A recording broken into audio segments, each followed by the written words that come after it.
नमस्कार सभी किसान भाइयों को नमस्कार। मैं भीषम सिन्हा और आप देख रहे हैं हमारे YouTube चैनल किसान मित्र।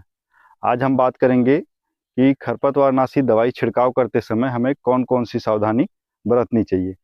जैसे हम कोई भी खरपतवारनाशी धान के खेत में, खासकर धान के खेत में अगर छिड़काव करते हैं तो बहुत सारी सावधानियां रहती है। वो सावधानियों को ध्यान में रखते हुए हमें दवा का छिड़काव करना चाहिए। अगर सावधानियों को ध्यान में नहीं रखेंगे तो प्रॉपर हमारे खेत में दवाई पड़ता नहीं है और खरपतवारनाशी जो है वहीं का वहीं रहता है, वो उसका मतलब अच्छे से जड़ से ख़त्म नहीं हो पाता है। इसलिए हमें मुख्य रूप से किन किन बातों को ध्यान में रखना चाहिए, खासकर दवाई छिड़काव करते समय, खरपतवार दवाई छिड़काव करते समय। तो जानते हैं इसमें कौन कौन सी जानकारी है। सबसे पहले हम देखते हैं मिट्टी में नमी की मात्रा।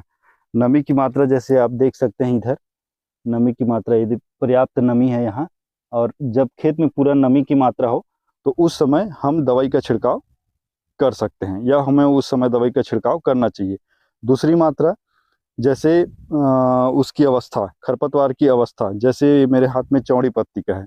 अब ये चौड़ी पत्ती का जो खरपतवार देख रहे हैं तो वो ये तो बड़ा हो गया है, इसमें 2 से 4 पत्ती की अवस्था रहना चाहिए। ये जो आप देख रहे हैं 2 से 4 पत्ती की अवस्था चौड़ी पत्ती की होनी चाहिए और सकरी पत्ती की, जैसे इसमें देख रहे हैं सावा की, इस खेत में देख रहे हैं सावा की मात्रा ज़्यादा है ना। तो सावा खरपतवार को नष्ट करने के लिए उसकी जो वो होना चाहिए लंबाई, ये बहुत बड़ा हो गया है ना। तो इसकी मात्रा कम से कम 2 से 3 इंच, 2 से 3 इंच की अवस्था इसमें रहनी चाहिए। तो ये जो दवाई हम डालते हैं उसका कारगर बहुत बढ़िया रहता है। अगली जानकारी, जैसे हम नोजल का इस्तेमाल करते हैं तो नोजल जैसे हमारे पास है, ये आप देख रहे हैं ये कट नोजल है ना। हमेशा दवा का छिड़काव करते समय आप कट नोजल का इस्तेमाल करें। इससे क्या है, दवाई एकदम फ्लैट पड़ता है और सीधे खरपतवार के ऊपर पड़ता है। फोगर वाले में क्या है, दवाई थोड़ा सा उड़ जाता है और इस पे क्या है, फ्लैट पड़ता है, जिसके कारण खरपतवार के ऊपर दवा का प्रयोग सही सही मात्रा में होता है। तो हमेशा ध्यान ये रखें कि जब भी खरपतवारनाशी दवाई का छिड़काव करें तो कट नोजल का इस्तेमाल करें या फ्लैट पेन नोजल का इस्तेमाल करें। अगली जानकारी मौसम। अभी देख रहे हैं थोड़ा सा बदली है, लग तो नहीं रहा है कि जैसे बारिश होने की संभावना है उतना ज़्यादा। तो अगर हमें लगे बारिश होने की संभावना है या बारिश हो रही है हल्की हल्की, तो उस अवस्था में हमको दवा का छिड़काव बिल्कुल नहीं करना है।